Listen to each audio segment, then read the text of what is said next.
গুৱাহাটীত পিতৃক প্ৰহাৰ কৰা পুত্ৰক গ্ৰেপ্তাৰ পত্নীসহ অভিযুক্ত প্ৰবাল দাসক গ্ৰেপ্তাৰ চানমাৰী আৰক্ষীৰ জ্যোতিনগৰত সংঘটিত হৈছিল মানৱতাক লজ্জানত কৰা এই ঘটনা জ্যোতিনগৰৰ লুইতপথৰ বুধবাৰৰ ঘটনা এয়া কাঠৰ বাটামেৰে পিতৃক প্ৰচণ্ড প্ৰহাৰ কৰিছিল পুত্ৰৰূপী প্ৰবাল দাসে পুৰজনাই গৈছো গুৱাহাটীত পিতৃক প্ৰহাৰ কৰা পুত্ৰক গ্ৰেপ্তাৰ পত্নীসহ অভিযুক্ত প্ৰবাল দাসক গ্ৰেপ্তাৰ চানমাৰী আৰক্ষীৰ জ্যোতিনগৰত সংঘটিত হৈছিল মানৱতাক লজ্জানত কৰা এই ঘটনা জ্যোতিনগৰৰ লুইতপথৰ বুধবাৰৰ ঘটনা এয়া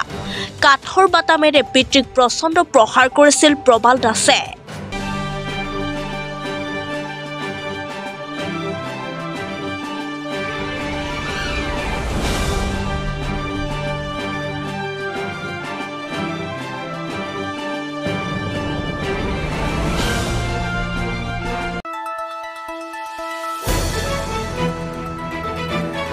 দ্য নিউজলেণ্ডছ অবিৰত তথ্যানুসন্ধান আপোনাৰ সেৱাত খবৰ সন্ধান দ্য নিউজলেণ্ড